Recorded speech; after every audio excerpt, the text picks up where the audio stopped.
Menko Polhukam Mahfud MD mengungkapkan ada dua alternatif tanggal pendaftaran Capres dan juga Cawapres di Pilpres 2024 yang saat ini dibahas antara KPU selaku penyelenggara pemilu dan juga pemerintah.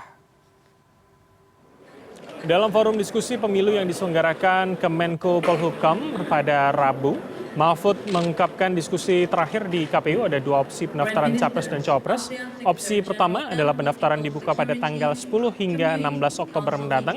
Sementara di opsi kedua, pendaftaran diselenggarakan pada 18 hingga 24 Oktober 2023. Mahfud menyebut perubahan jadwal pendaftaran Capres dan juga Cawapres tersebut tidak mengubah jadwal pencoblosan yang tetap akan dilakukan pada 14 Februari 2024 mendatang. Sebelumnya dalam dialog di program Newsroom pada Sabtu lalu, Komisioner KPU Idam Holik menyebut perubahan jadwal pendaftaran Capres dan juga Cawapres dilakukan akibat penyesuaian ketentuan yang berlaku pada pasal 276 ayat 1 Undang-Undang Nomor 7 Tahun 2023. Aturan tersebut mengatur penetapan pasangan Capres dan juga Cawapres 15 hari sebelum masa kampanye dimulai. Idam menyebut ketentuan sebelumnya mengatur penetapan Capres dan Cawapres dilakukan 3 hari sebelum masa kampanye dimulai. Atas dasar itulah KPU mengusulkan pendaftaran dilakukan pada 10 sampai dengan 16 Oktober. Idam menampik perubahan jadwal tersebut tidak diketahui oleh partai politik peserta pemilu karena perubahan ini akibat Perpu yang diterbitkan pemerintah pada 12 Desember 2022 sehingga partai politik seharusnya sudah tahu akibat dari ketentuan tersebut. Bahwa KPU tidak pernah memajukan jadwal pendaftaran bakal pasangan calon presiden dan wakil presiden, tetapi KPU menyesuaikan dengan norma atau ketentuan yang berlaku di dalam Undang-Undang Pemilu, dalam hal ini pasal 276 ayat 1 Undang-Undang Nomor 7 Tahun 2023, yang jadi KPU harus menyesuaikan dengan ketentuan yang terdapat di dalam pasal 276 ayat 1 tersebut, yang dimana dalam ketentuan tersebut penetapan pasangan calon presiden dan wakil presiden itu 15 hari sebelum masa kampanye dimulai. Hal ini memang ada perbedaan dengan norma yang sebelumnya. Itulah kenapa pada akhirnya kami dalam lampiran 1 mengusulkan lampiran 1 rancangan PKPU tentang pendaftaran presiden dan wakil presiden itu mengusulkan agar tanggal 10 sampai dengan tanggal 16 Oktober 2023 adalah masa pendaftaran bakal pasangan calon presiden dan wakil presiden oleh partai politik ataupun gabungan partai politik. Menko Polhukam Mahfud MD menyebut kini terdapat dua opsi jadwal pendaftaran Capres-Cawapres di KPU yang saat ini tengah dibahas bersama dengan pemerintah. Opsi pertama adalah memajukan mulai tanggal 10 hingga 16 Oktober, sementara opsi kedua adalah tanggal 19 hingga 24 Oktober. Dan kedua opsi memiliki durasi kurang lebih sama, yaitu 1 minggu, dengan klaim mampu meredakan ketegangan politik lebih cepat. Lalu benarkah alasan tersebut menjadi masuk akal kala tahapan pemilu sudah berjalan? Bagaimana juga publik bisa memaknai ajuan perubahan ini? Dan untuk menganalisanya sudah bersama kami di studio Direktur Eksekutif Lingkar Madani Indonesia, Ray Rangkuti. Selamat malam, Assalamualaikum Bang Ray, apa kabar? Baik, Alhamdulillah. Alhamdulillah, kabar baik. Jadi bagaimana kita bisa menafsirkan mengapa kemudian mendadak 1 bulan sebelum jadwal awal di 16 ternyata diajukan akan dimajukan kurang lebih seminggu di tanggal 10 begitu Bang? Kalau kita dengar tadi penjelasan Komisioner KPU, ini kan sebenarnya perubahan diakibatkan adanya Perpu. Yang Perpunya dikeluarkan sebetulnya boleh sebut beberapa bulan yang lalu. Yeah. Jadi memang agak menimbulkan pertanyaan, jadwal sepenting ini kok dibahas malah di ujung gitu loh kira-kira itu. Bukannya dibahas, katakanlah kalau misalnya Perpunya keluar Februari Maret 2022 kan bisa didiskusikan di pertengahan tahun 2022 gitu.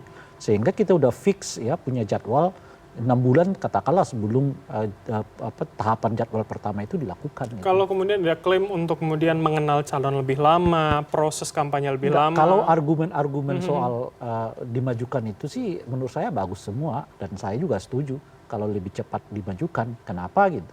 Karena kalau katakanlah misalnya kita ambil tanggal 10 Oktober dimulai pendaftaran. Artinya 25 hari lah dari sekarang kan. Tinggal kita punya 25 hari. Dan di 25 hari ini nggak ada lagi substansi juga.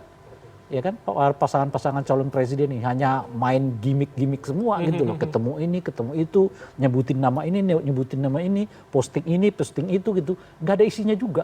Pun sebetulnya kalau kita lihat paling tidak dua capres selain Anies Baswedan ini belum menentukan, itu kan yang ditunggu publik sebetulnya. Iya, makanya kan sekarang kalau kita lihat pemberitaannya adalah soal makan bersama, ya posting ini, posting itu, ketemu ini relawan.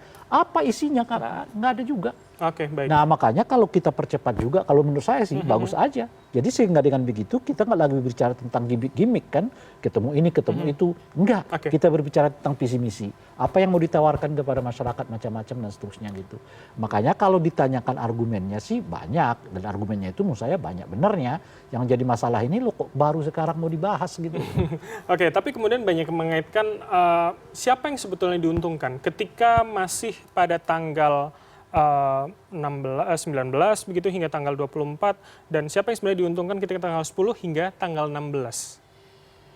Ya sebetulnya kalau menurut saya sih yang diuntungkan itu ya kan pemerintah mengusulkan kan secepatnya, ya mereka lah yang diuntungkan salah satunya kan. Karena kepentingan pemerintah itu kan ya itu tadi, ini udah banyak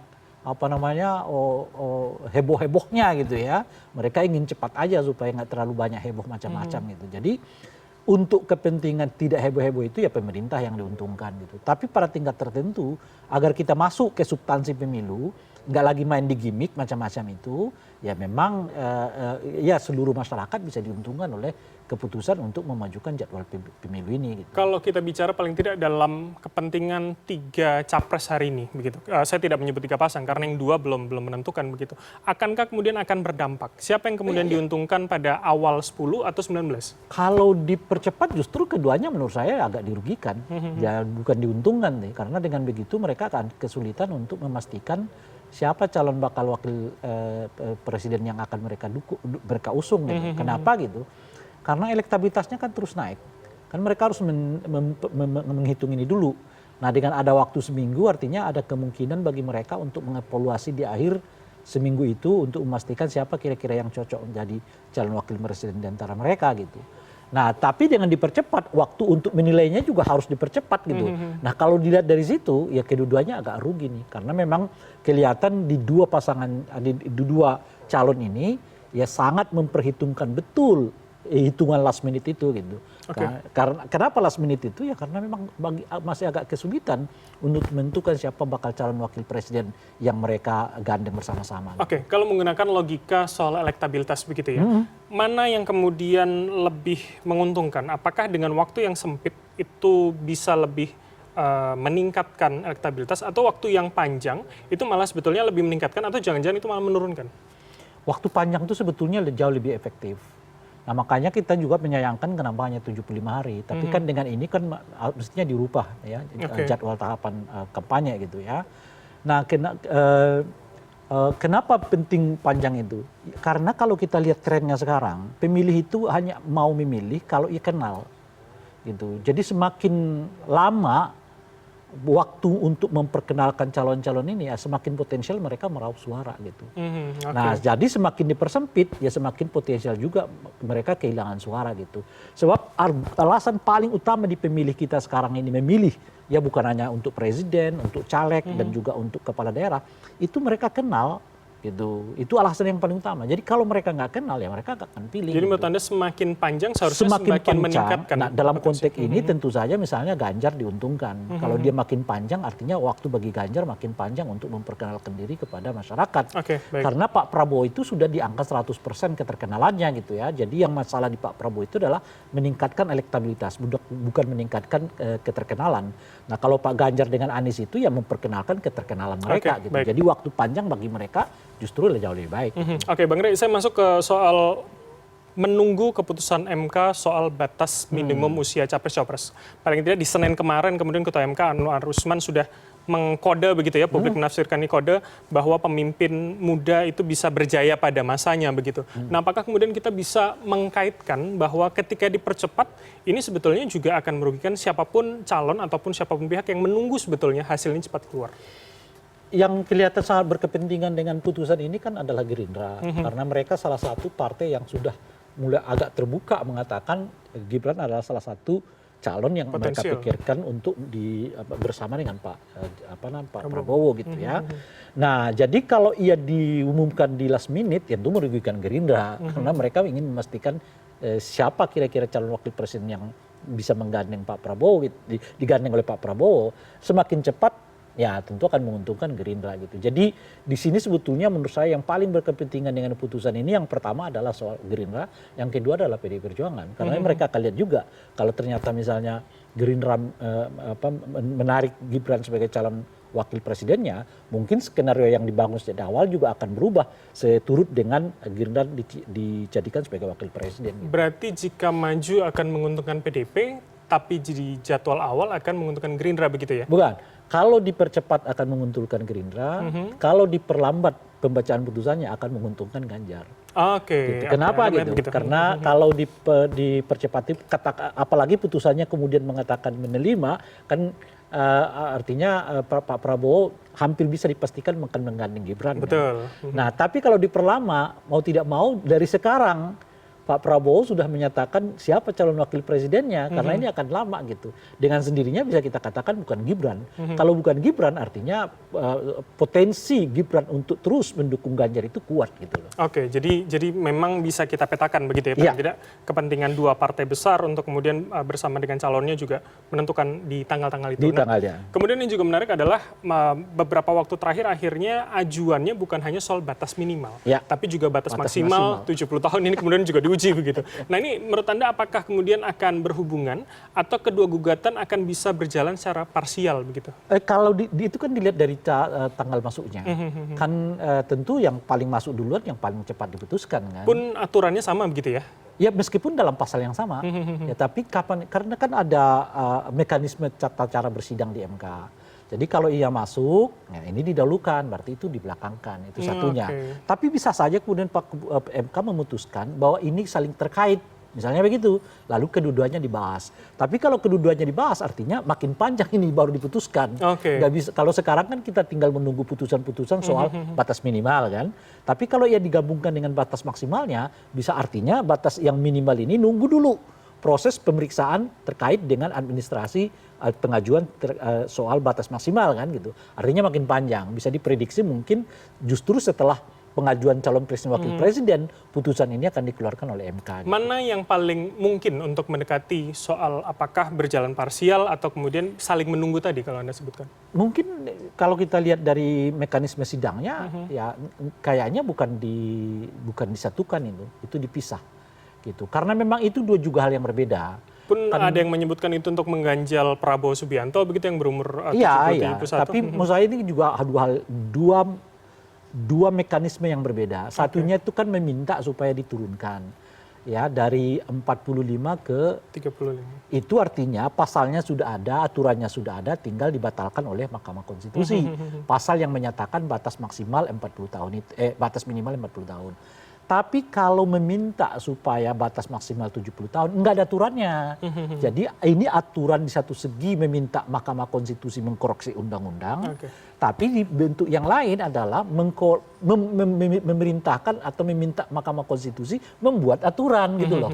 Jadi ini dua hal yang berbeda memang gitu. Satu meminta supaya mengkoreksinya, satu meminta membuat aturannya, dan ini makin jauh sebetulnya dari kewenangan Mahkamah Konstitusi. Oke, jadi Anda melihat sebetulnya tidak bisa berjalan beriringan begitu ya? Akan satu Intinya persatu. tidak akan berjalan beriringan, dan juga mungkin soal batas minimal ini akan diumumkan pertama kali gitu. Nah, tinggal kita lihat dalam beberapa minggu ini gitu. Kalau ia diumumkan lebih cepat, ya tentu Gerindra akan diuntungkan. Kalau ia diumumkan lebih lambat, ya Ganjar yang akan diuntungkan gitu. Oke, baik. Berarti apakah kemudian nanti kita bisa melihat sebagai publik tentunya menafsirkan mana yang akan tanggal yang diputuskan itu akan menentukan sebetulnya siapa yang diuntungkan dan siapa yang sedang bermain atau kemudian berkepentingan untuk di situ. Yang paling penting itu jangan 1 minggu sebelum pendaftaran. Kita tinggal lihat ya, apakah pendaftarannya di tanggal 10 seperti skenario yang pertama, atau nanti akan kembali ke tanggal 16 seperti skenario yang kedua yang tetap gitu ya. Tinggal kita lihat. Jadi hitungan saya itu adalah kalau setelah 1 minggu baru diumumkan, udah kerepotan nih. Artinya udah terbentuk siapa calon presiden, wakil presidennya gitu. Tapi kalau diumumkan sebelum 1 minggu, entah itu tanggal 10, kalau memasalkan tanggal 10 Oktober, kan artinya tanggal 5 lah ya, paling lambat diumumkan putusan Mahkamah Konstitusi itu gitu. Nah itu artinya